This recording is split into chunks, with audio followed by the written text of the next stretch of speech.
Happy Sunday, and what a beautiful Sunday it is. After 5 inches of rain yesterday, the sun is out, and I'm kind of hoping you can see the mountains in the distance there through the... Anyways, Softball Sunday, the day we do easy songs, and 90s children, present, have I got a softball for you. Hootie the Blowfish, Let Her Cry, let's go. Chord number 1 is G. You can play 3-finger G. You can play 4-finger G. They're both G. Neither is more G than the others, but I would recommend 4-finger G for this exercise. Here's a strumming pattern. Down, down, down, up, down, down, up, down, up. That's like the strumming pattern for like half of songs ever written. So if you get one strumming pattern down, get that one down. G.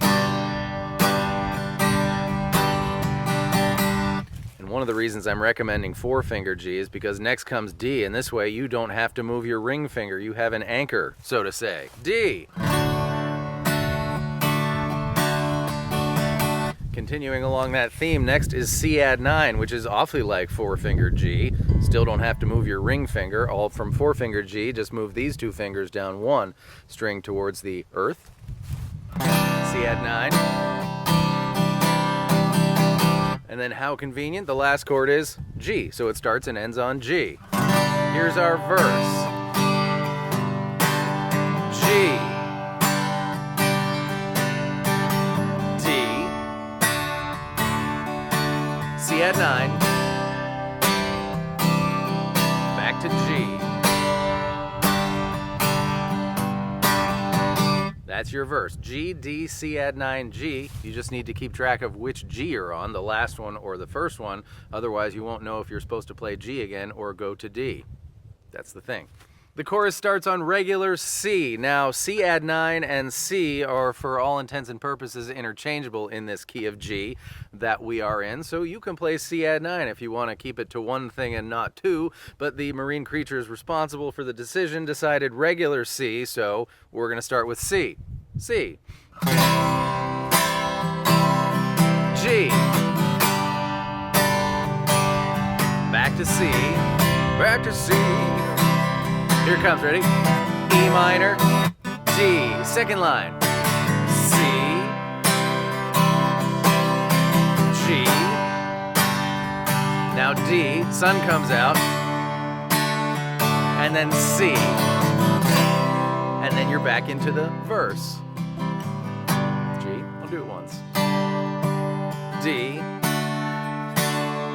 C add 9. G. That's your chorus, and then one verse.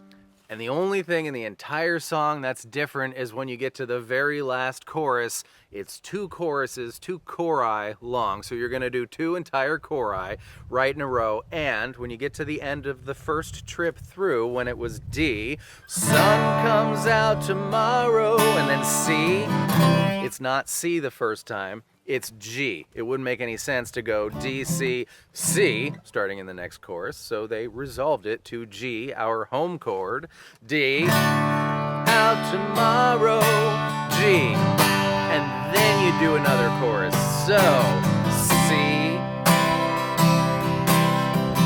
G, and as we talked about, that's all you gotta know. And that's how you do that, so what are you waiting for? Go do that.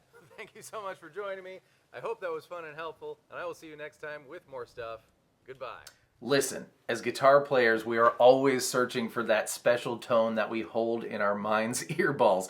And I'm very excited to share with you the Guitar Pedals 101 course from Wampler Pedals. And it's probably not what you think. Rather than being about multitudinous arrays of pedals, it walks you through the various points in the signal chain from guitar to pickups to amp to cabinets that influence how pedals respond. And Brian Wampler illustrates his points and makes lots and lots of different tones with only 2 pedals. I took this course, I found it highly informative, so if you are on a lifelong mission for your tone, I encourage you to do the same. And it's only 20 bucks. So the first time you don't spend $200 on a pedal you don't even need and find the answer in some stuff you already have, or maybe get, sent off in a different, more helpful direction, you'll be totally glad you did. And the best part is you do not have to be an expert in these matters to gain from this Guitar Pedal 101 course from Wampler. It's for noobs, but there's also stuff for more experienced folks in there too. I owned 0 pedals 5 years ago, true story, and now Miss Poopadoop and I are obsessed. I wish I'd have found this course 4 3/4 years ago. It would have saved me a lot of brain power and energy. So check out the link in the description.